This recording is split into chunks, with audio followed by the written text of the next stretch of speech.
The blood on Xavier Northwood's hands belonged to 3 men who had deserved worse than quick deaths. But that knowledge did nothing to wash away the stain on his soul as he rode into Seligman, Arizona on a scorching afternoon in June of 1883. The town shimmered in the heat like a mirage, all dust and weathered wood, the kind of place where desperate people came to disappear and dangerous men came to hide. Xavier fell somewhere between those two categories, though he had been trying to convince himself otherwise for the better part of 6 months. His horse, a sturdy buckskin gelding named Copper, snorted and shook his head as they approached the main street, as if the animal could sense the weight pressing down on his rider's shoulders. Xavier was 28 years old, tall and lean with dark hair that fell past his collar and eyes the color of winter storms. His father had been a rancher in Montana before the influenza took him when Xavier was 17. His mother followed 3 months later from what the doctor called a broken heart, but what Xavier knew was simply the will to stop living. After that, he had drifted, worked cattle drives, hired his gun out for protection jobs, and tried to outrun the loneliness that seemed to follow him like his own shadow. The 3 men whose blood still stained his conscience had been rustlers who made the mistake of trying to steal from the wrong ranch. Xavier had been hired as security, and when they came in the night with guns blazing, he had done what he was paid to do. But watching the light fade from a man's eyes never got easier, no matter how justified the killing might have been. That was why he was here in Seligman, looking for honest work that did not involve his gun. The general store stood at the center of town, its faded sign advertising everything from flour to farm equipment. Xavier tied Copper to the hitching post and stepped onto the wooden boardwalk, his boots making hollow sounds that seemed too loud in the afternoon quiet. Most sensible folks were inside, waiting out the worst of the heat. The door swung open before he could reach for the handle, and a young woman emerged carrying a crate that was clearly too heavy for her. She was perhaps 22 or 23, with auburn hair pinned up in a practical style, and wearing a simple dress the color of sage. What struck Xavier immediately was not her beauty, though she was lovely in an understated way, but the fierce determination in her green eyes as she struggled with the crate. "Let me help you with that," Xavier said, reaching for the box. "I can manage," she replied, her voice carrying more exhaustion than hostility. The crate tilted dangerously, and Xavier caught it before the contents could spill. The woman's pride visibly warred with practicality for a moment before she released her grip. "Where are you headed with this?" he asked. "My wagon, just there." She pointed to a buckboard parked in the shade of an overhang. "Thank you. I have been making trips all morning, and I suppose I am more tired than I realized."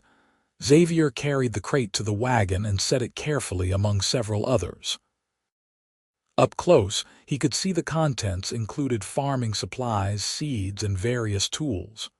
The woman followed him, wiping her forehead with the back of her hand. "You planning on starting a farm?" Xavier asked, unable to help his curiosity. "A ranch, actually," she said. There was something in the way she spoke that suggested she had said those words many times before, defending them against doubters. "My father left me some land about 5 miles north of here. It is not much, just 40 acres, but it is mine." "That is hard work for anyone," Xavier said carefully. "Especially alone." Her chin lifted slightly. "I am aware of that.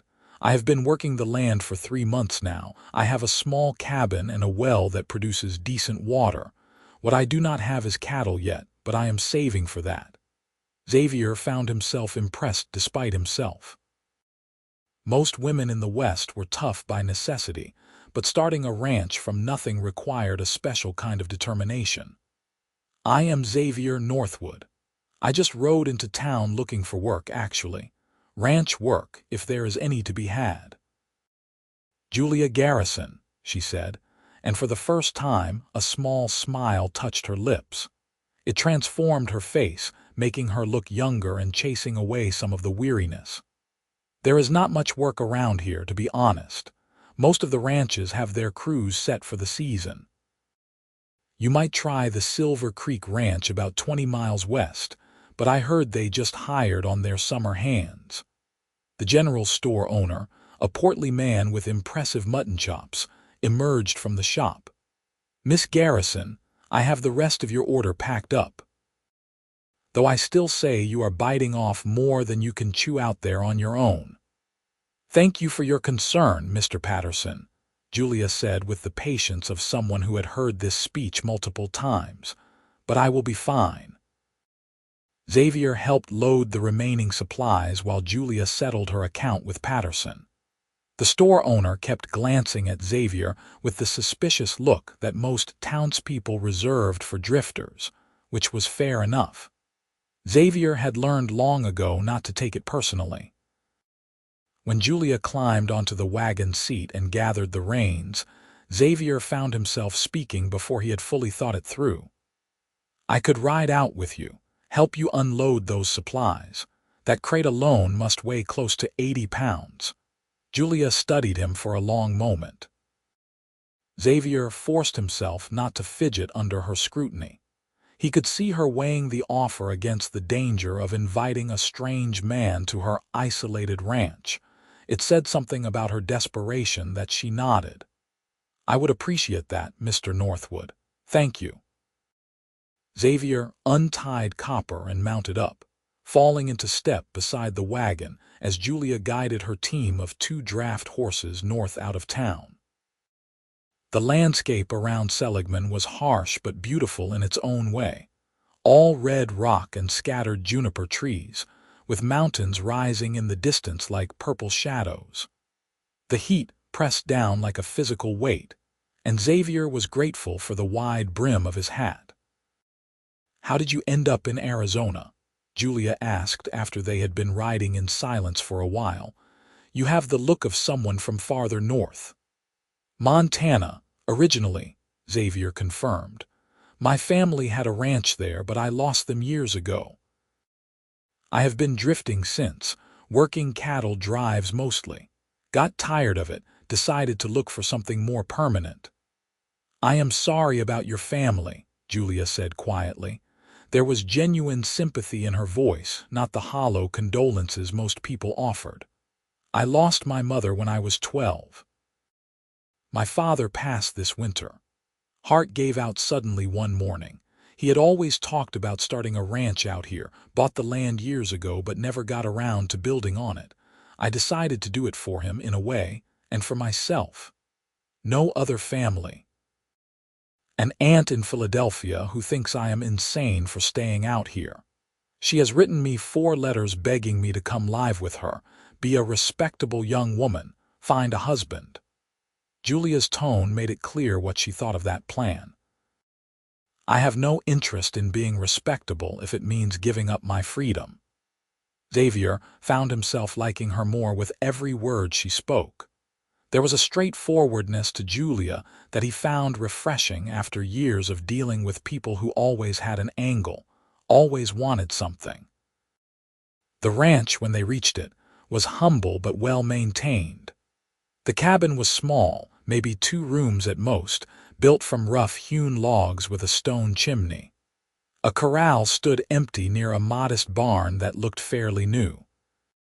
A vegetable garden showed green shoots pushing up through the red soil, and someone had clearly been working hard to clear rocks from what would become pastureland. "You have done all this yourself?" Xavier asked as he dismounted. "Most of it," Julia said, and there was pride in her voice. "A few men from town helped raise the barn in exchange for a home-cooked meal. Everything else, yes." They spent the next hour unloading supplies. Julia insisted on carrying her share despite Xavier's protests, and he learned quickly that she did not appreciate being treated as if she were fragile. She moved with the efficiency of someone accustomed to hard physical labor, and by the time they had everything stored in the barn, Xavier's respect for her had grown considerably. Julia drew water from the well and offered Xavier a drink in a battered tin cup. The water was cold and clean, and Xavier drank deeply, then poured some into his hat for copper. "I appreciate your help," Julia said. "It would have taken me twice as long on my own." Xavier found himself reluctant to leave, which was unusual. He had spent so many years alone that he had grown comfortable with his own company, but something about Julia's determination, her quiet strength, made him want to stay. "I meant what I said about looking for ranch work," Xavier said carefully. "I am good with cattle, good with horses. Can build just about anything, fix what is broken. I notice your fence line could use some work, and that roof looks like it might need patching before monsoon season hits." Julia's expression turned guarded. "I cannot afford to hire anyone, Mr. Northwood. I am barely scraping by as it is." "I am not asking for much," Xavier said. "Just food and a place to sleep. The barn would be fine, I have my bedroll, and I would only stay as long as you found my work useful. If you want me gone, you say the word and I am gone." He could see the conflict playing out across her face. The offer was too good, which made it suspicious. But Xavier also saw the bone-deep exhaustion in the way she held herself, the calluses on her hands, the sun-darkened skin of someone who spent every daylight hour working. "Why?" Julia asked finally. "You could find paying work somewhere. Why offer to work for just food and shelter?" Xavier had asked himself the same question and was not entirely sure he understood his own motivations. "I am tired," he said honestly.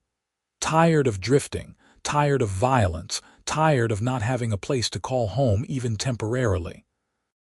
Your ranch, small as it is, feels like something real, something worth building. I would like to be part of that, even if just for a while." The silence stretched between them. A hawk cried out somewhere overhead and Copper stamped his foot, chasing away flies. "1 week," Julia said finally. "Work for a week and we will see how it goes. But I am warning you now, Mr. Northwood. I sleep with my father's rifle loaded beside my bed. If you give me any reason to distrust you, I will not hesitate to use it." Xavier nodded solemnly. "I would not expect anything less, Miss Garrison. And you have my word as a man that you will never need that rifle on my account." "Then I suppose you can put your horse in the corral and get yourself settled in the barn," Julia said. "I will fix some dinner once I have taken care of a few things. It will not be fancy." "Anything beats trail rations," Xavier assured her. He tended to Copper first, making sure the horse had water and feed, then explored the barn. It was sturdily built, showing signs of Julia's careful planning. There was a tack room and several stalls, though all were currently empty. The loft held hay, and Xavier spread his bedroll up there, appreciating the ventilation. It was not the Ritz Hotel, but he had slept in far worse places. By the time he emerged from the barn, the sun was starting its descent toward the horizon, painting the sky in shades of orange and pink. Smoke rose from the cabin's chimney, carrying the scent of cooking food. Xavier's stomach growled, reminding him that he had not eaten since dawn. He occupied himself by examining the fence line Julia had mentioned needing work. She had not exaggerated. Several posts were leaning at dangerous angles, and the wire was loose in multiple places. Any cattle put in this pasture would be out and wandering within a day. Xavier made mental notes of what supplies he would need to make proper repairs. When Julia called him to dinner, Xavier washed up at the pump outside and then entered the cabin. The interior was simple but clean, with a cast iron stove, a rough table with 2 chairs, and a bed in the corner curtained off for privacy. Books lined a shelf on one wall, which surprised him until he remembered Julia mentioning an aunt in Philadelphia. Education, then, along with determination. The meal was indeed simple, just beans and cornbread with some dried apples for dessert, but it was hot and filling. They ate in companionable silence for a while before Julia spoke. "Tell me about Montana," she said. "What was it like?" Xavier found himself talking, really talking, for the first time in years. He told her about the ranch where he had grown up, the harsh winters and brief, beautiful summers. He talked about his father's skill with horses, and his mother's garden that produced vegetables despite the short growing season. He even found himself mentioning things he had not thought about in years, like the way the northern lights would dance across the winter sky, or how his mother sang Swedish songs while she cooked. Julia listened with genuine interest, asking questions that showed she understood ranching in a way most people did not. She told him about growing up in southern Texas, how her father had worked for other people's ranches all his life and dreamed of having his own place. When he finally saved enough to buy land, he chose Arizona because he had heard about the opportunities there, the open spaces where a man could build something lasting. "He always meant to move us out here," Julia said, staring into her coffee cup. "But my mother got sick, and then she died, and after that he just never seemed to have the energy. He kept working, kept saving, but the dream felt more distant every year. When he died, I found the deed to this property among his things. I decided then that someone should make his dream real." "He would be proud of you," Xavier said. "What you have accomplished here in just 3 months, it is remarkable." Julia's smile was sad but genuine. "I hope so. Some days I wonder if I am being foolish, if my aunt is right and I should give this up. But then I remember why I started, and I keep going." That night, lying in the barn loft with the sounds of the desert filtering through the walls, Xavier found himself feeling something he had not felt in years: hopeful. There was work to be done here, honest work, and Julia Garrison was the kind of person worth working for. He did not let himself think beyond that, did not examine too closely the way his pulse had quickened when she smiled, or the protective instinct that had flared up at the thought of her out here alone. The next morning, Xavier was up before dawn, a habit ingrained from years of ranch work and cattle drives. He fed and watered Copper, then walked the property as the sun rose, getting a better sense of what needed doing. The list was long but not insurmountable: fences to repair, the roof to patch, a chicken coop to build, the corral to expand, irrigation ditches to dig for the garden. Months of work easily for one person. With two, it would go faster. Julia emerged from the cabin as Xavier was examining a weak point in the barn's foundation. She had her hair in a thick braid down her back and wore practical work clothes, pants instead of a skirt, which would have scandalized her Philadelphia aunt, but made perfect sense for ranch work. "I thought I would ride into town this morning," Julia said. "I need to pick up a few things I forgot yesterday. You are welcome to come along if you like, or you can start on whatever you think needs doing most urgently." "The fences," Xavier said without hesitation. "If you are planning on getting cattle, that has to be secure first. I can start on the repairs if you trust me to work unsupervised." "I will leave it in your capable hands then," Julia said. "There should be wire and posts in the barn and tools in the shed. Help yourself to whatever you need." After she left, Xavier threw himself into the work with a will. Physical labor had always been a kind of meditation for him, a way to quiet his mind and focus on something simple and concrete. Digging post holes was hot, hard work under the Arizona sun, but it was honest, and he found satisfaction in it. He worked through the morning, stopping only to water Copper and take a drink himself. By the time Julia returned around midday, he had reset 4 posts, and restrung a section of fence that would now hold against anything short of a determined bull. Julia inspected his work with a critical eye that reminded Xavier of his father. "You do good work," she said finally, approval clear in her voice. "Better than good, actually. This is quality." "My father taught me that anything worth doing is worth doing right," Xavier said, "even if it takes longer." Over the next few days they fell into an easy rhythm.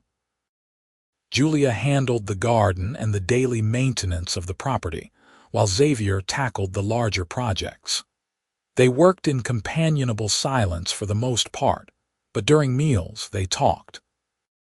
Xavier learned that Julia had taught school for a while in Texas, that she loved to read anything she could get her hands on, that she had a dry sense of humor that caught him off guard and made him laugh.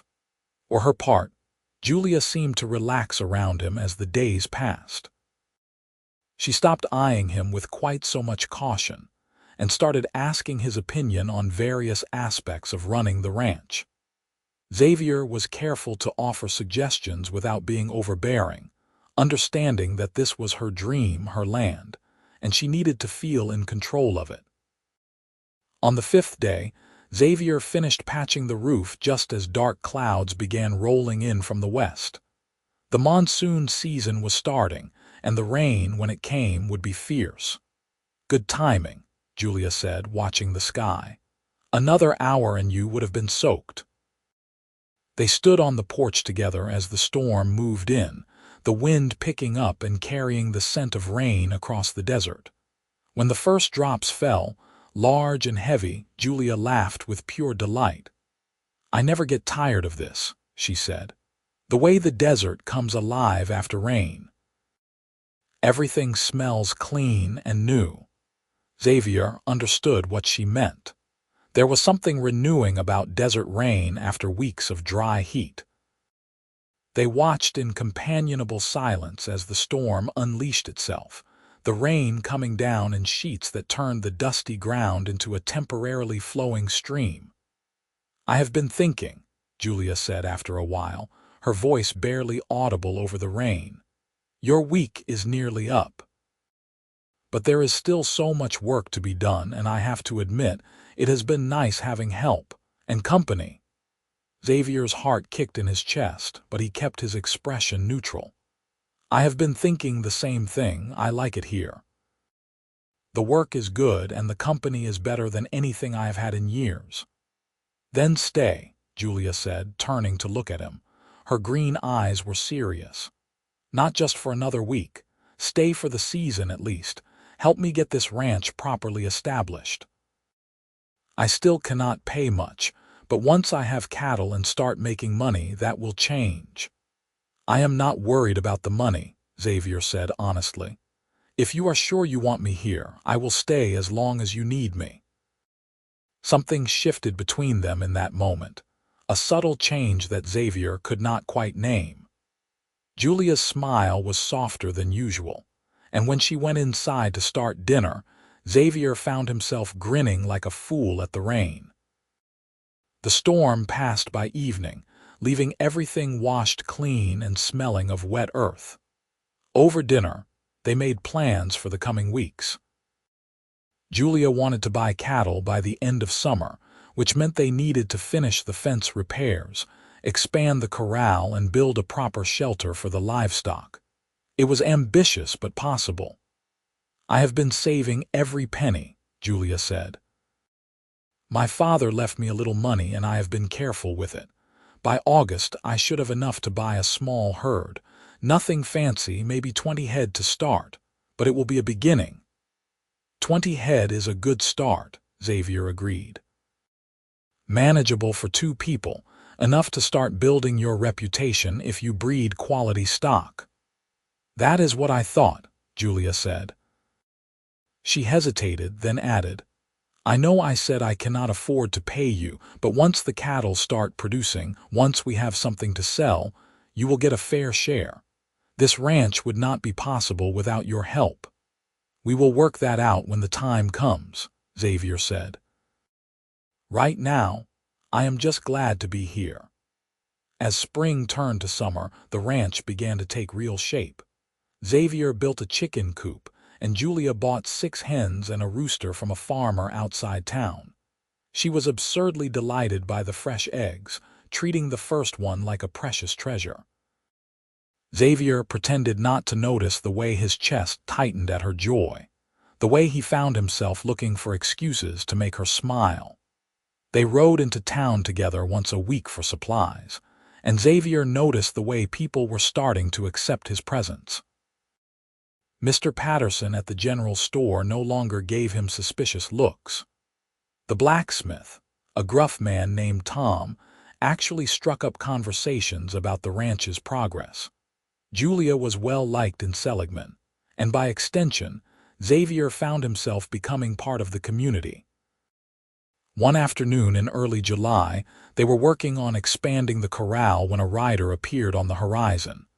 Xavier tensed automatically, old instincts kicking in, but Julia just shaded her eyes and squinted. "That is Bill Henderson," she said. "He owns the Silver Creek ranch I mentioned. Wonder what brings him out this way."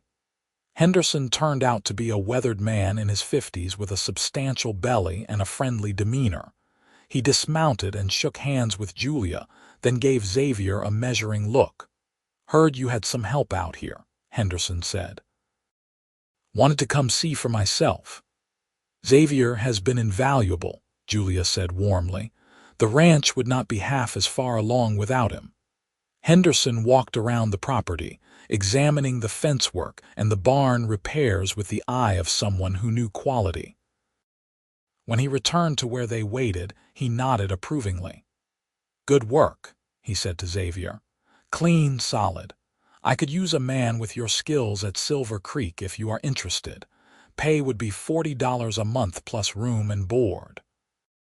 It was a generous offer, more than Xavier had made in years. He saw Julia's expression carefully blank and realized she was bracing herself for him to accept, to leave her alone again. "I appreciate the offer," Xavier said carefully, "but I am committed here. Miss Garrison and I have plans for this ranch, and I intend to see them through." Relief flashed across Julia's face so quickly he might have imagined it. Henderson chuckled. "Thought you might say that. Well, the offer stands if you change your mind." He turned to Julia.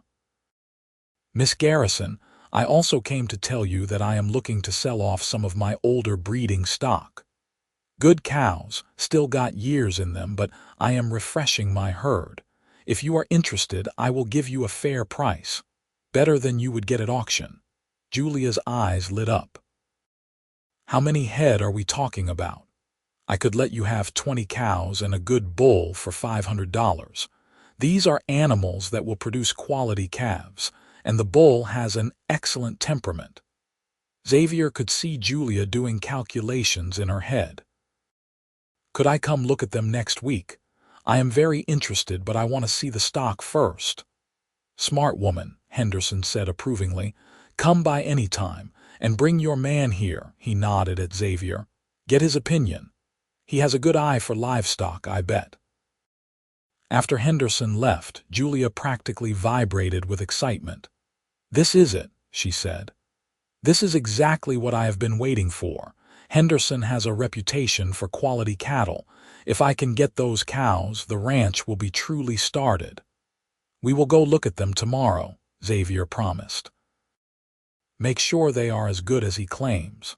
But Henderson has a solid reputation. I do not think he would try to cheat you." That night, Julia was too excited to sleep. Xavier could see the lamplight burning in the cabin windows well past midnight. He understood. This was her dream finally taking tangible shape, moving from possibility to reality. The next day, they rode to Silver Creek Ranch together. Henderson was as good as his word. The cattle he showed them were healthy, well-maintained animals that would make excellent foundation stock. The bull was a handsome Hereford with a calm disposition, which was crucial. The last thing a small operation needed was a dangerous bull. Julia and Xavier walked among the cattle, examining them closely.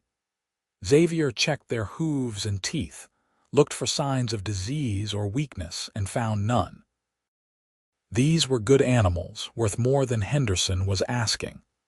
"Why are you giving me such a good price?" Julia asked bluntly. Henderson smiled.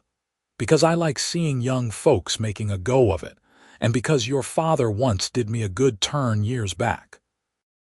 He was working a ranch I hired onto, helped me out when I was green and stupid, figured I could return the favor to his daughter. You knew my father." Julia's voice was thick with emotion. "Sure did. Good man, Robert Garrison.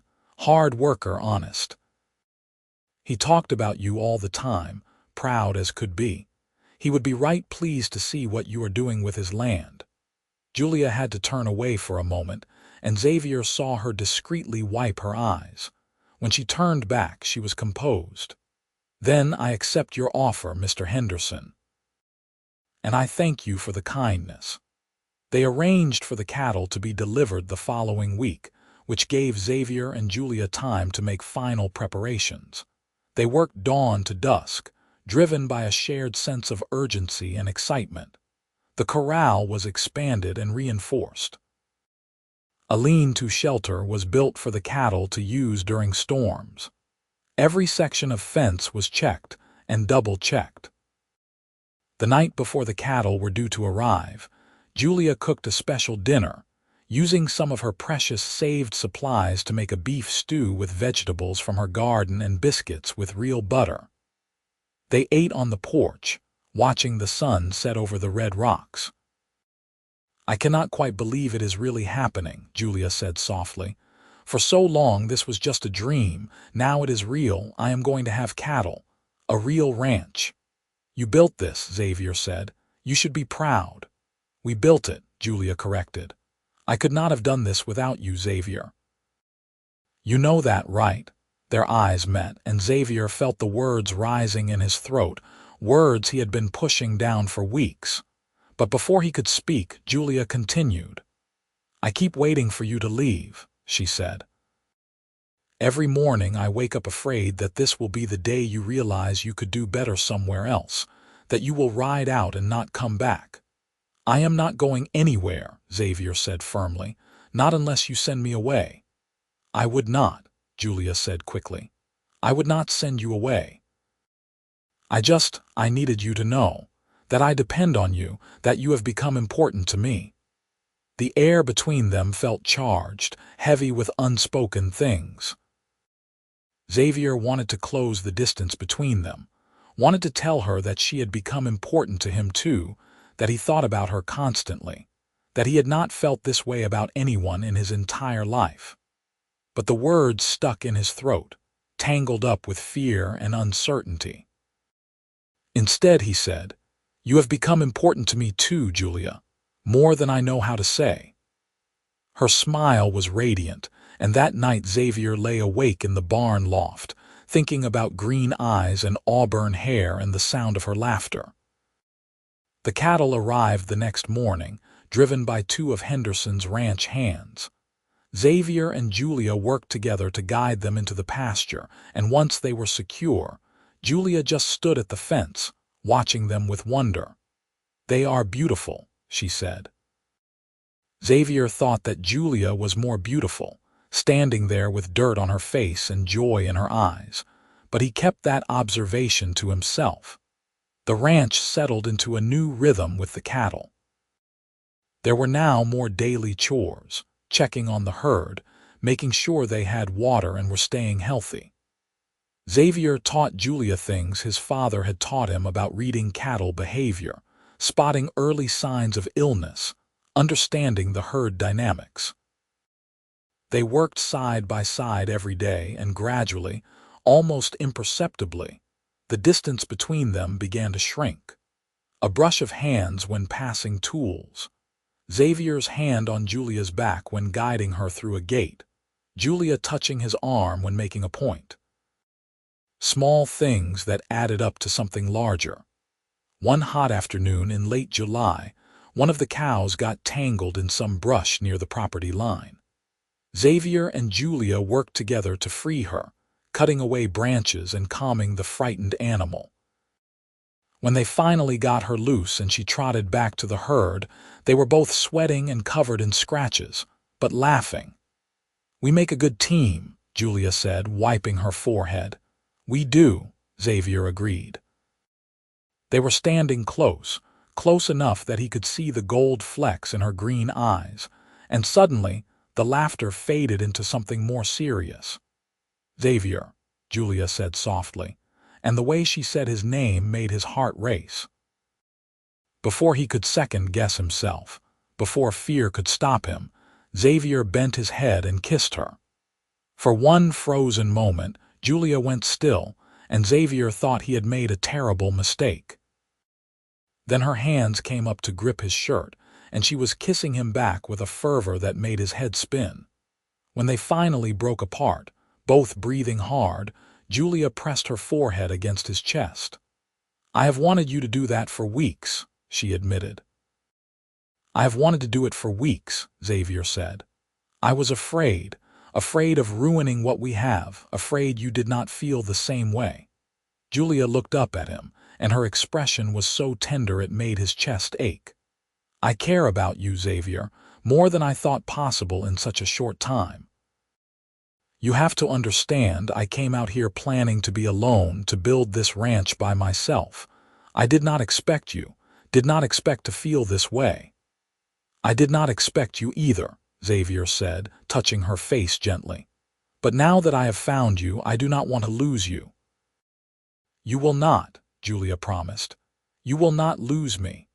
They kissed again, slower this time, sweeter. When they finally walked back to the ranch buildings, their hands were linked and Xavier felt like he was floating. That night, Julia invited him to have dinner inside the cabin instead of eating separately as they usually did. They talked late into the evening, and this time the conversation turned personal in ways it had not before. Xavier told her about his fears, about the blood on his hands from the men he had killed, about his worry that he was damaged somehow, broken by years of violence and loneliness. Julia listened without judgment, and when he finished, she took his hands in hers. "You are not broken," she said firmly. "You are a good man who has done hard things. That does not make you less. If anything, it makes what you have built here more remarkable. You chose to walk away from that life, chose to build instead of destroy. That takes courage." "I chose you," Xavier said. "The moment I saw you struggling with that crate, something in me knew. This is where I was supposed to be." Over the following weeks, their relationship deepened and grew. They were discreet in town, understanding that people would talk regardless, but not wanting to give them more fuel. On the ranch, though, they were open with their affection. Xavier had never been demonstrative with past relationships, but with Julia, he found himself constantly reaching for her, needing the reassurance of her presence. One evening in August, they were sitting on the porch watching the sunset when Julia said, "I have been thinking about the future, about what happens next with the ranch." "What are you thinking?" Xavier asked. "I want to expand," Julia said. "Not too fast, but steadily.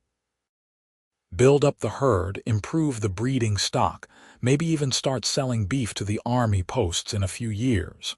Henderson said there is good money in that." "That is a solid plan," Xavier said. "It will take time, but it is doable." Julia hesitated, then said, "I have also been thinking about us. About what we are to each other." Xavier's heart kicked up a notch. "What have you been thinking?" "That I love you," Julia said simply, turning to look at him. "I know it has only been a few months, and maybe it is too soon to say that, but it is true. I love you, Xavier Northwood." The joy that flooded through Xavier was so intense it was almost painful. "I love you too," he said. "God, Julia, I love you so much. I have been afraid to say it, afraid it was too fast, but I have known for weeks." They kissed, and when they pulled apart, Julia was crying, but she was smiling too. "I never thought I would have this," she said. "The ranch, yes, I believed in that. But someone to share it with, someone who loves me and understands what I am trying to build. I did not think that was possible." "It is possible," Xavier said. "We are possible." That night, Xavier lay in the barn loft thinking about the future. He wanted to marry Julia, wanted to make this official and permanent. But he also knew that she valued her independence, valued the ranch being hers. He would have to approach this carefully, make sure she understood that he was not trying to take anything from her. A few days later, as they were working together to brand the spring calves, Xavier broached the subject. "Julia, can I ask you something?" "Of course," she said, helping him hold a calf steady. "When you think about the future, about the ranch, do you see yourself doing this alone, or do you see a partner?" Julia looked at him, understanding dawning in her eyes. "I see you," she said softly. "I see us building this together." Xavier took a breath. "Then marry me. Not because you need someone to help run the ranch, but because I love you and want to spend my life with you. The ranch can still be yours. I do not want to take that from you. But let me be your husband. Let me stand beside you as we build this." Julia set down the branding iron and came around to face him. "You are sure? Marriage is permanent, Xavier. Once we do this, we are bound together." "I have never been more sure of anything," Xavier said. "I love you, Julia. I want to marry you." "Yes," Julia said, and her smile was brilliant. "Yes, I will marry you. I love you, and I want you as my husband." They made the trip to town the next day to file the necessary paperwork and arrange for a simple ceremony. The local minister, Reverend Collins, was happy to perform the wedding. Word spread quickly through Seligman, and several townspeople expressed their congratulations. Bill Henderson, when he heard the news, rode out to the ranch with a gift, a beautiful mare for Julia. "Every rancher's wife needs a good horse," he said with a wink. "Besides, you have been riding that wagon horse, and that is not right. This girl has excellent bloodlines and a sweet temperament." The mare was a stunning sorrel with a white blaze, and Julia fell in love immediately. She named her Copper's Lady, which made Xavier grin. They were married on a warm September morning in the small church in Seligman. Julia wore a simple cream-colored dress that she had made herself, with wildflowers in her hair. Xavier wore his best shirt and pants, freshly washed and pressed.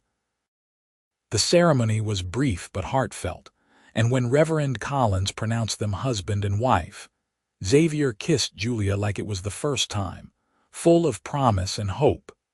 A small celebration followed at the general store, with cake that Mrs. Patterson had baked and punch that someone had spiked with whiskey. The whole town seemed to turn out, and Xavier was moved by their genuine happiness for them. These people had accepted him, made him part of their community, and it meant more than he could express. As the sun began to set, Xavier and Julia rode back to their ranch, their home. Xavier had moved his belongings into the cabin that morning, and now as they crossed the threshold together as husband and wife, Xavier felt a sense of rightness that he had never experienced before. That night, they made love for the first time, slow and tender, learning each other in the lamplight. Afterward, lying tangled together in the narrow bed, Julia traced patterns on Xavier's chest. "I never knew it could be like this," she said softly. "I never knew I could feel so complete." "Neither did I," Xavier admitted. "I spent so many years alone, convinced that was my fate. You changed everything, Julia." "We changed everything together," Julia corrected. She propped herself up on one elbow, looking down at him seriously. "I meant what I said before. This ranch, everything we build, it is ours. Not mine, not yours, ours. We are partners in this, equal partners." "Equal partners," Xavier agreed, pulling her down for another kiss. "In everything." The autumn passed in a blur of work and happiness. The herd thrived, and by November, Julia discovered she was pregnant. The joy on her face when she told Xavier was something he would remember for the rest of his life. "We are going to have a baby," she said, laughing and crying at the same time. "Our baby, Xavier." Xavier held her tight, overwhelmed with emotion. "I am going to be a father," he said wonderingly. I never imagined I would have this." They spent the winter preparing for the baby, building a cradle from smooth pine that Xavier sanded until it was soft as silk. Julia sewed tiny clothes and blankets, and Xavier found himself constantly worrying about her, about the baby, about all the things that could go wrong. "Stop fretting," Julia would say, amused. "Women have been having babies since the beginning of time. I am strong, and Dr. Morrison in town has delivered hundreds of healthy babies." But Xavier could not help worrying. Julia was his whole world now, her and the baby she carried. The thought of losing either of them was unbearable. The winter was mild by Arizona standards, which meant the cattle did well, and the work was manageable. Xavier expanded the barn to make room for more horses, and they bought 2 more mares with the money from selling some steers. The ranch was growing, slowly but surely becoming everything Julia had dreamed. In late March, as the desert began to bloom with wildflowers, Julia went into labor. Xavier rode for Dr. Morrison in a panic, and the older man came out to the ranch with his wife, who served as his nurse. The labor was long, through the night and into the next day, and Xavier wore a path in the dirt outside the cabin, unable to sit still. When the baby's cry finally split the air, Xavier nearly collapsed with relief. Mrs. Morrison emerged a few minutes later, smiling. "You have a son," she said. "A healthy boy, and your wife is doing fine. Come meet your child." Xavier entered the cabin on shaky legs. Julia lay in bed, exhausted but radiant, holding a tiny bundle. When Xavier approached, she pulled back the blanket to reveal a red-faced infant with a shock of dark hair. "Our son," Julia said softly. "What should we name him?" They had discussed names but never settled on anything. Now, looking at his son, Xavier thought of his father. "James Robert," he said. "After my father and yours." "James Robert Northwood," Julia said, testing it out. "It is perfect." Xavier reached out with one finger to touch his son's tiny hand. James wrapped his fingers around Xavier's, and Xavier felt his heart expand in ways he had not known were possible. The next few months were exhausting but joyful. James was a healthy baby with a powerful set of lungs, and both Xavier and Julia learned quickly that parenthood meant very little sleep. But watching Julia nurse their son, seeing her smile down at him with such love, Xavier felt blessed beyond measure. The ranch work continued, of course. Julia was back on her feet within weeks, though Xavier tried to take on as much as he could to let her rest.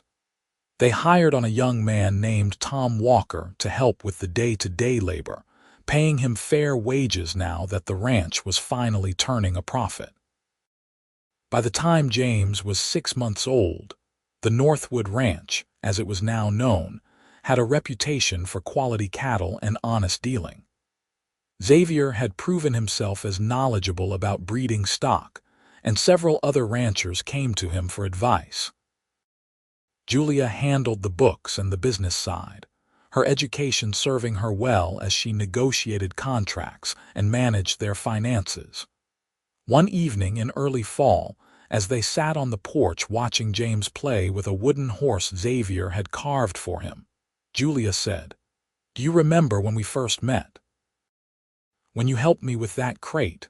"I remember everything about that day," Xavier said.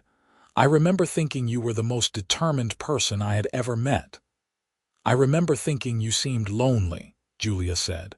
"Sad, maybe. I almost did not accept your offer to help unload the supplies. I was so used to doing everything myself." "I am glad you did," Xavier said. "That decision changed my life." "Mine too," Julia said. She leaned her head on his shoulder. "I was so focused on building the ranch, on making my father's dream real. I thought that was all I needed." but you showed me that dreams are better when they are shared." Xavier wrapped his arm around her, watching James toddle around the porch. "I spent years drifting, thinking I did not deserve a home, a family. You gave me both. You gave me everything." "We gave each other everything," Julia said. As the sun set over the Arizona desert, painting the sky in brilliant shades of orange and purple, Xavier thought about how far they had come. From two lonely people to a family, from a patch of empty land to a thriving ranch. It had not been easy, and he knew there would be challenges ahead. But they would face them together, as partners, as husband and wife. The years passed in a rhythm of seasons and cycles. James grew into a sturdy toddler and then a bright, curious boy. 2 years after his birth, Julia gave birth to their daughter, whom they named Sarah Ann. She had her mother's red hair and green eyes, and Xavier joked that he was outnumbered now in a family of redheads. The ranch continued to expand. They added more cattle, improved their breeding program, and began supplying beef to army posts just as Julia had envisioned. Xavier proved to have a gift for training horses, and they started a small side business breeding and selling quality mounts. The Northwood Ranch became known throughout the territory as a place of honest dealing and quality stock. Tom Walker proved invaluable, growing from a green ranch hand into a skilled foreman. Xavier taught him everything he knew, and Tom soaked up the knowledge like a sponge. Eventually, they hired 2 more hands and the ranch began to feel like a real operation. Bill Henderson became a close friend and mentor, often riding over to share a meal and discuss ranching business. When Henderson finally retired and sold the Silver Creek Ranch, he told Xavier and Julia that seeing what they had built gave him hope for the future of ranching in Arizona. The children grew, and the ranch grew with them. James showed an early aptitude for working with the cattle, following his father around from the time he could walk. Sarah was more interested in the horses, spending hours in the corral with her mother, learning to ride almost before she could run. One spring evening, when James was 8 and Sarah was 6, the family sat together on the porch after dinner. The children were playing with the ranch dogs, and Julia and Xavier watched them with the contentment of parents who had found their place in the world. "You ever miss it?" Julia asked suddenly. "The drifting, the freedom to just move on whenever you wanted." Xavier thought about it seriously before answering. "No," he said. "Not even a little. I thought that was freedom, always moving, never being tied down. But it was just loneliness dressed up as independence." "This," he gestured to the ranch, the children, Julia beside him, "this is real freedom. The freedom to build something lasting, to love and be loved, to have a place to call home." "I used to think I needed the ranch to be whole," Julia said. "That proving I could build this would somehow fill the empty places inside me. But you know what I learned?" "What?" Xavier asked. "The ranch is just land and cattle and buildings. What makes it a home is you, is us. When you first offered to help me, I almost said no. I was so determined to do everything myself, to prove I did not need anyone. Thank God I was not that stubborn." Xavier kissed her temple. "You built this, Julia.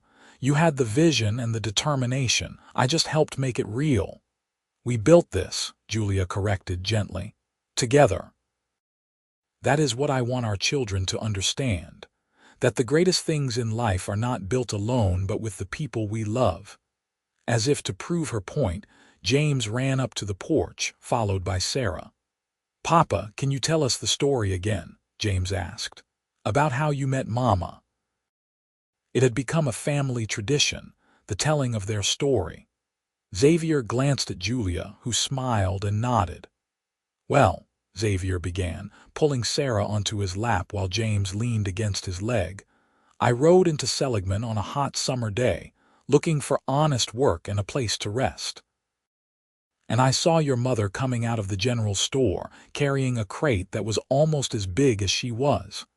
And you helped her, Sarah said, knowing the story by heart but never tiring of it. I did, Xavier confirmed. And she was suspicious of me at first, which was smart. But she gave me a chance, and that changed everything. Because you fell in love, James said, at the age where such things were equal parts fascinating and embarrassing. Because we fell in love, Julia agreed. And we built this ranch together.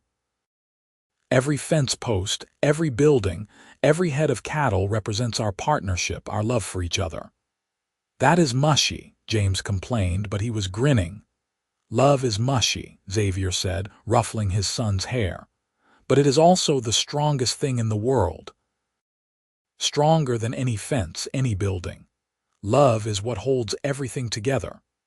Later that night, after the children were in bed, Julia and Xavier stood outside, looking up at the stars. The night was cool and clear, the way desert nights often were, and the stars seemed close enough to touch. We should add on to the house, Julia said thoughtfully. The children are getting bigger and they need more space. Maybe add 2 more bedrooms, expand the kitchen. I can start drawing up plans tomorrow, Xavier said. We have the money saved and the timing is good. We can get it done before winter. Julia was quiet for a moment, then said, Xavier, do you remember that first week you worked here? When you said you wanted to help me build something real, something lasting? I remember, Xavier said. You did that, Julia said, turning to face him. We did that. This ranch, our family, it is everything I dreamed of and so much more. And it is all because you walked into that general store on that day. Best decision I ever made, Xavier said, pulling her close, helping a stubborn redhead with a crate that was too heavy for her. Julia laughed and swatted his arm. I could have managed. I know you could have, Xavier said seriously. That is what I loved about you from the start. You did not need me, but you chose me anyway. That is a gift I will never take for granted. They stood together in the darkness, holding each other, and Xavier thought about all the paths his life could have taken. All the towns he could have ridden through without stopping, all the people he could have met and moved on from. But somehow, through luck or fate or divine intervention, he had ended up here with this woman, building this life. The years continued to pass, bringing new challenges and new joys. There were droughts and good years, cattle that got sick and calves that thrived, broken fences and successful sales. Through it all, Xavier and Julia faced everything as partners, their love deepening with each passing season. When James turned 16, he asked his father to make him a full partner in the ranch. Xavier agreed without hesitation, proud of the young man his son had become. James had his mother's business sense and his father's way with animals, and Xavier knew the ranch would be in good hands when he eventually passed it on. Sarah, at 14, announced that she wanted to start breeding horses seriously, not just as a side business but as a major part of the ranch's operation. Julia and Xavier discussed it and agreed, giving Sarah a section of land to establish her breeding program. Within 2 years, Sarah's horses were in demand throughout the territory. On their 20th wedding anniversary, Xavier surprised Julia by taking her on a trip to San Francisco. They had never been away from the ranch for more than a day or two, and Julia was nervous about leaving. But Tom had proven himself more than capable of running things, and the children were old enough to help. They spent a week in the city, staying in a fine hotel and eating in restaurants where the food was fancy, but not nearly as good as Julia's home cooking. They went to the theater and walked along the waterfront and talked for hours about everything and nothing. On their last night in the city, as they walked back to the hotel, Julia stopped and looked at Xavier. "Thank you for this," she said. "It has been wonderful getting to see the world beyond the ranch, but I am ready to go home now." "Me too," Xavier admitted. "As nice as this has been, nothing compares to our land, our life. "Remember when you first started working for me?" Julia asked as they resumed walking. "You said you wanted to build me a ranch, help me make my dream real." "I remember," Xavier said. "I did not know how to tell you then," Julia said, "that I did not really need the ranch. I mean, I wanted it, I still do, but what I needed was you. A partner, someone to share the load and the victories, someone to love and be loved by." Xavier stopped walking and pulled Julia into his arms, right there on the San Francisco street. "You have never told me that before." "I was afraid to," Julia admitted. "Afraid that if I admitted I needed you, it would mean I was weak. But I have learned that needing someone does not make you weak, it makes you human." "I need you too," Xavier said, "more than I have ever needed anything. You are my home, Julia, not the ranch, not the land. You." They kissed there under the streetlights of San Francisco, and Xavier thought about how far they had come from that hot day in Seligman, when a lonely cowboy helped a determined woman with a too-heavy crate. When they returned to the ranch, it was late evening and the sunset was painting the desert in shades of gold and red. James and Sarah were waiting on the porch, and when they saw their parents riding up, they ran to meet them. "Did you miss us?" Julia asked, laughing as Sarah hugged her tight. "The ranch is too quiet without you," Sarah said, "and Papa's cooking is terrible." "I heard that," Tom called from the barn, and everyone laughed. That night, the whole family had dinner together, and Xavier looked around the table at the faces he loved most in the world. Julia, still beautiful, with silver now threading through her auburn hair. James, grown into a man but still their son. Sarah on the cusp of womanhood, full of dreams and determination that reminded him so much of her mother. "I want to make a toast," Xavier said, raising his glass. "To family, to love, and to the ranch that brought us all together. May we never forget how blessed we are." "To family," the others echoed, and they clinked their glasses together. The years rolled on, bringing new grandchildren and new chapters in the family story. James married a teacher from Flagstaff named Elizabeth, and they had 3 children who filled the expanded ranch house with laughter. Sarah married a horse trainer from California, and they built a house on her section of land, raising their own family while continuing the breeding operation. Xavier and Julia gradually stepped back from the day-to-day running of the ranch, content to let their children take over while they enjoyed their grandchildren and each other. They spent their days working in Julia's expanded garden, taking long rides on Copper and Copper's lady, who were both getting old but still enjoyed a gentle trail ride, and sitting on the porch talking about everything and nothing. On a warm evening in late spring, Xavier and Julia sat on that porch, the same porch where they had spent so many evenings over the years. They were both in their 60s now, their bodies bearing the marks of decades of hard work, but their love had only grown stronger. "You have any regrets?" Julia asked, holding Xavier's hand. Xavier thought about it carefully. "Only that I did not meet you sooner," he said. "That we did not have more years together." "We have had a good life," Julia said. "A full life. We built something that will last long after we are gone. Our children, our grandchildren, they will carry on what we started." "The Northwood Ranch," Xavier said with satisfaction. "Our legacy." "Not just the ranch," Julia corrected. "Our legacy is love.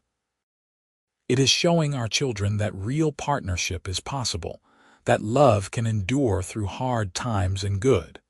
That is what will last." Xavier pulled her close, and they sat together as the sun set once more over the desert they both loved. He thought about that young man who had ridden into Seligman all those years ago, lost and lonely and looking for something he could not name. He thought about the determined young woman with a too-heavy crate and a dream in her heart. "I love you," Xavier said. "I have loved you since the moment I saw you, and I will love you until my last breath." "And beyond," Julia said, kissing him softly. Love like ours does not end, it just changes form. As the stars began to appear in the darkening sky, Xavier felt a profound sense of peace. He had found his home, not in a place but in a person. He had built a life not on land and cattle, though those things mattered, but on love and partnership. He had learned that the greatest adventures were not about drifting from place to place, but about staying, about putting down roots, about choosing someone and building a life together. The ranch would continue long after they were gone. Their children and grandchildren would expand it, improve it, make their own marks on the land.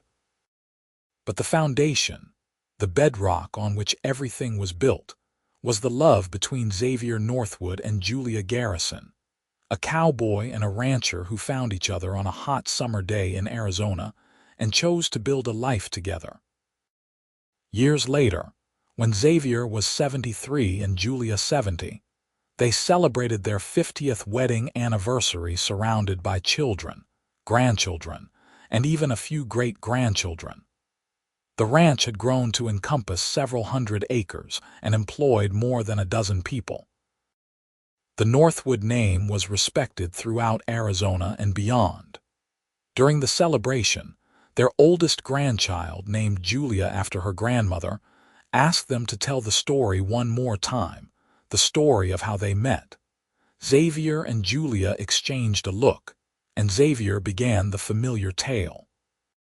But this time, when he got to the part about offering to work for just food and shelter, about promising to help Julia build her ranch, she interrupted him. "You know what I thought when you said that?" Julia asked. "When you promised to help me build this ranch." "What?" young Julia asked, leaning forward with interest. "I thought, this man does not understand," Julia said, her eyes on Xavier's. "I thought, I do not need a ranch. I need someone who sees me, who respects my dreams, who will stand beside me as an equal. I need you." Xavier felt tears prick his eyes. In all the years, through all the tellings of their story, Julia had never added that detail. "You never said that," he said. "I was afraid to," Julia admitted. "Afraid that saying it out loud would make me vulnerable. But I learned, oh so slowly, that being vulnerable with the right person is not weakness. It is strength. It took me years to understand what love really meant," Xavier said to their assembled family. "I thought it was about grand gestures, about promising to build ranches and make dreams come true. But your grandmother taught me that love is in the small moments. It is in working side by side every day. It is in choosing each other over and over again. It is in being willing to say, 'I need you.'" "The ranch was my dream," Julia said.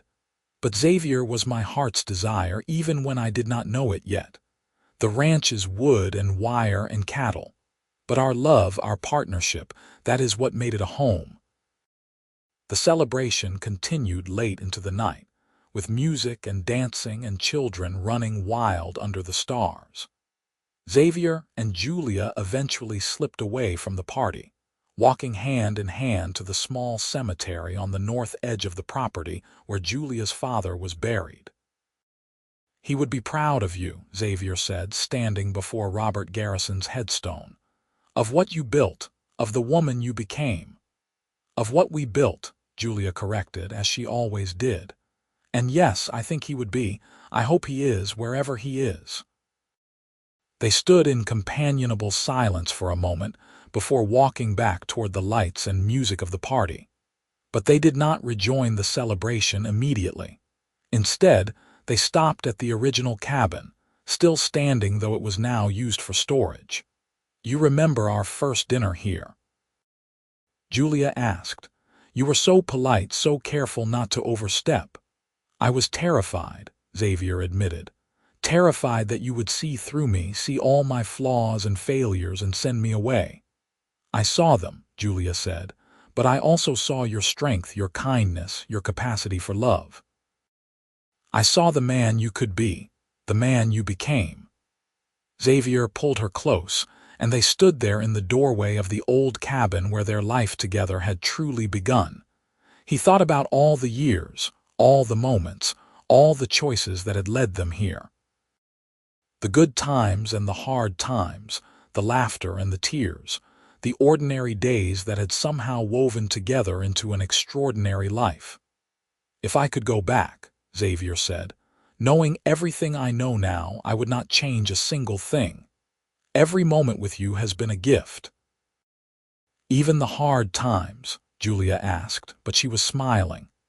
"Especially the hard times," Xavier said, "because they showed me what we are made of, what our love is made of. We weathered every storm together." As they finally rejoined the party, their great-grandchildren pulled them into a dance. Xavier, who had never been much of a dancer, moved awkwardly to the music, making the children laugh. But Julia danced with him as gracefully as if he were the most skilled dancer in the world, because after 50 years together, they had learned to move as one.